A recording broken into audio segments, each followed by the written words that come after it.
حضور پاک صلی اللہ علیہ وآلہ وسلم کی حیات طیبہ کو ہم سیرت کہتے ہیں، اور یہ نبی کریم صلی اللہ علیہ وآلہ وسلم کی دن کی زندگی کا ریکارڈ ہے، اور رات کی عبادات کو تو ہم جانتے ہی نہیں۔ نبی کریم صلی اللہ علیہ وآلہ وسلم کی زندگی بعثت کے اعلان سے پہلے کی جو زندگی ہے وہ بھی منشاء قرآن کے مطابق ہے، یعنی قرآن کے نزول سے پہلے کی زندگی بھی قرآن کے احکامات کے مطابق ہے۔ صادق اور امین بعثت سے پہلے ہی ہیں، قرآن تو بعد میں آ رہا ہے۔ ایک اور بات سمجھنے والی ہے کہ صداقت اور امانت کی وجہ سے پیغمبری نہیں ملتی، صفات کی وجہ سے پیغمبری نہیں ملتی۔ اب کسی انسان کے پاس بفرض محال وہ تمام صفات ہو جائیں تو وہ کیا پیغمبر ہوگا؟ پیغمبر ہونا صفات کا نتیجہ نہیں ہے، بلکہ صفات جو ہیں یہ پیغمبری کی عطا ہیں۔ اس لیے پیغمبر کیا ہوتا ہے؟ اللہ کا فیصلہ۔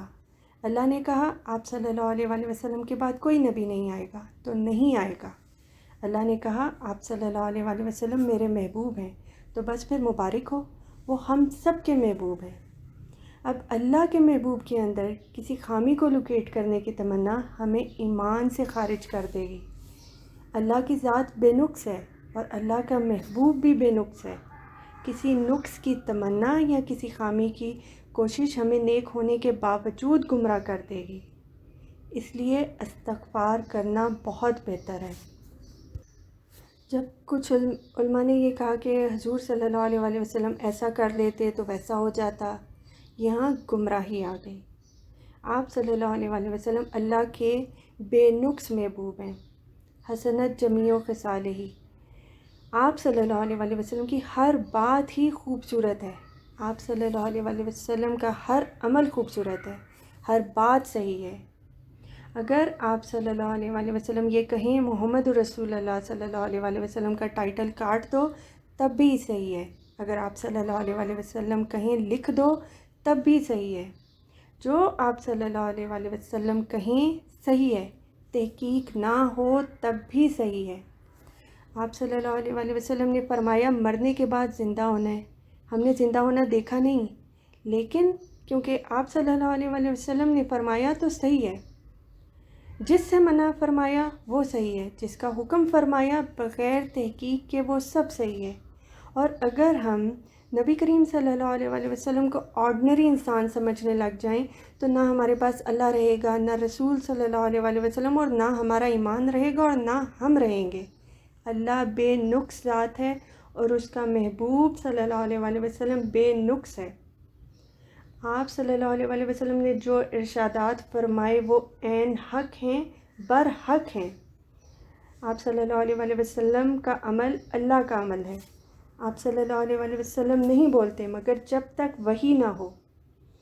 آپ صلی اللہ علیہ وآلہ وسلم کا ہاتھ اللہ کا ہاتھ ہے، ید اللہ۔ اب یہ الفاظ ہیں جب علماء کو سمجھ نہیں آتی اور وہ کہتے ہیں کلو نفس ذائقۃ الموت، کہ ہر چیز کو موت ہے، پھر قدیم کی بحث شروع کر دیتے ہیں اور کہتے ہیں ہر چیز کو جب موت ہے، جب پیدا ہوا سو مرے گا، تو پیغمبر بھی پیدا ہوئے اور مر گئے، بس وہ ہم جیسے ہیں۔ تو ہم گمراہ کہاں ہوئے؟ وہ ہماری طرح کے انسان ہیں، وہ آسمان کی سیر کرتے ہیں، وہ ہماری طرح کے انسان ہیں لیکن ان کا نام کے بغیر کلمہ پورا نہیں ہوتا، جو ہمارے ایمان کی بنیاد ہے۔ آپ صلی اللہ علیہ وآلہ وسلم بھی پیدا ہوئے اور چلے گئے۔ سوال یہ ہے کہ اگر آپ صلی اللہ علیہ وآلہ وسلم چلے گئے تو کیا ایک گیا ہوا آدمی محبت اور خوف پیدا کر سکتا ہے؟ ہم تو زندہ ہیں، ہمارے تو بچے بھی ہمارا کہنا نہیں مانتے۔ آپ صلی اللہ علیہ وآلہ وسلم کی محبت میں آج تک نعت لکھی جا رہی ہے، آج تک جو ہے مانا جا رہا ہے۔ ورفعنا لک ذکرک، کائنات میں ہر وقت اذان میں آپ صلی اللہ علیہ وآلہ وسلم کا نام بلند ہو رہا ہے۔ کیا یہ ہم جیسے انسان ہیں؟ آپ صلی اللہ علیہ وآلہ وسلم کے جانے کے بعد بھی نام بلند ہو رہا ہے۔ اللہ اور اس کے فرشتے آپ صلی اللہ علیہ وآلہ وسلم پر درود بھیجتے ہیں۔ اللہ کا کوئی عمل درمیان سے شروع نہیں ہوتا کہ اللہ 15ویں صدی میں درود بھیجتا تھا 18ویں میں بند کر دیا، ایسا نہیں ہے۔ اللہ تو قدیم ہے اور کب سے درود بھیج رہا ہے؟ جب سے وہ ذات ہے، اور کب تک بھیجتا رہے گا؟ جب تک وہ ذات ہے۔ قدیم کی محبت بھی قدیم، قدیم کی چاہت بھی قدیم، قدیم کا محبوب بھی لافانی ہوگا۔ زندگی میں دو طرح کے لوگ ہوتے ہیں، ایک وہ جنہیں کسی نے بتا دیا اور وہ مان کر چل پڑے، تحقیق نہیں کی، چونکہ بتانے والا معتبر ذریعہ ہے، جس نے اپنی ساری زندگی اسی علم میں خرچ کر دی، اسی تحقیق میں خرچ کر دی، انہوں نے فرما دیا اور ہم چل پڑے۔ ایسے آدمی عام طور پر سہولت میں رہتے ہیں اور کامیاب ہوتے ہیں۔ کچھ لوگ ہیں جو کہتے ہیں ہم خود تحقیق کریں گے۔ تحقیق کرنے کے لیے ایک میچورٹی چاہیے۔ جب تک ذہن پوری طرح میچور نہ ہوگا تحقیق نہیں ہو سکے گی۔ غیر پختہ ذہن کے ساتھ تحقیق کرنے والا ذہن کی ساری طاقت بھی ضائع کر بیٹھے گا اور تحقیق بھی نہیں ہو سکے گی۔ تحقیق بند بھی نہیں کی گئی، یہ حکم ہے غور کرو۔ اب سوال یہ پیدا ہوتا ہے کب غور کرو اور کب غور نہ کرو۔ اگر آپ کا ایمان قوی ہوگا، ایمان کی قوت سے ہی یہ سوال حل ہونا ہے۔ اب وہی سوال ایمان ساز بھی ہے اور وہی سوال ایمان شکن بھی ہے۔ اگر بغاوت نہ ہو تو بحث کی اجازت ہے، بغاوت کا امکان ہو تو بحث کا خیال بھی تمہیں گمراہ کر دے گا۔ اس لیے اللہ تعالیٰ نے فرمایا کہ یاد رکھنا کوئی ایسا نہیں جو مجھ سے پوچھے گا کہ میں نے ایسا کیوں کیا، بلکہ تم سے پوچھا جائے گا کہ تم نے ایسا کیوں کیا۔ بجائے اس کے کہ تم اللہ سے پوچھو، تم اپنے سوالوں کی جواب دہی کی تیاری کرو۔ اس لیے اپنوں سے بات ہو سکتی ہے اور بیگانوں کا تو سوال کا حق ہی نہیں۔ زندگی میں جب کبھی سوال ہوں تو سوالوں کو اپنے ایمان کی قوت سے حل کرنا چاہیے۔ بیزاری میں سوال گمراہی پیدا کر دیں گے۔ ایمان ذرا کمزور ہوا تو یہ سوال آپ کو بے ایمان کر دیں گے۔ اگر ایمان موجود ہے، قوی ہے، تو سوالات کا جواب آپ کو اپنے ایمان سے بالکل مل جائے گا۔ ایمان جتنا قوی ہوگا سوالوں کا جواب اتنا جلدی ملے گا۔ ہر آدمی کو جس کا ایمان درست ہے اس کو سوالات کے جواب مل جایا کرتے ہیں۔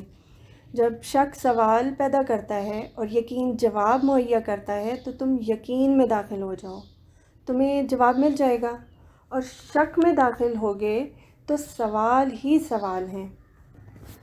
جب کبھی سوالات پیدا ہوں تو آپ فوراً عبادت میں لگ جاؤ اور کہو یا رب العالمین سوالات پیدا ہو رہے ہیں، یہ شک نہیں ہے، مجھے یقین ہے۔ حضرت ابراہیم علیہ السلام نے اللہ تعالیٰ سے کہا مجھے یقین تو ہے، بہت ہے، لیکن میں ذرا تصدیق چاہتا ہوں۔ پھر ان کو یہ واقعہ دکھایا گیا کہ موت سے زندگی کیسے پیدا ہوئی۔ جب انہوں نے دیکھا تو ان کو یقین آ گیا اور انہوں نے کہا میں پوری طرح ایمان لایا، پوری سلامتی کے ساتھ، گویا کہ یہ میں اپنے قلب کے اطمینان کے لیے پوچھ رہا تھا۔ بس سوال آپ کے ایمان کو نہ چھیڑے بلکہ اطمینان قلب کے لیے ہو۔ ایمان قائم رکھو پھر سوال کرو۔ جب سوال کرو تو تعلق قائم رہے، گستاخی نہ ہو، پھر آپ کو جواب بھی مل جائے گا۔ گستاخ کو جواب نہیں ملے گا۔ اگر اپنا بن کے پوچھو گے تو جواب ملے گا، غیر بن کے پوچھو گے تو کبھی نہیں ملے گا۔ زندگی میں سوالات آئیں تو غور سے اپنے آپ سے، اپنے ایمان سے ان کا جواب مہیا کرو۔ اللہ تعالیٰ ہمارے دلوں میں جستجو کی لگن پیدا کرے، اپنی اندر اٹھنے والے سوالوں کو ہم اللہ کی مدد سے ایمان اور یقین کی طاقت سے سلجھاتے جائیں۔ آمین یا رب العالمین۔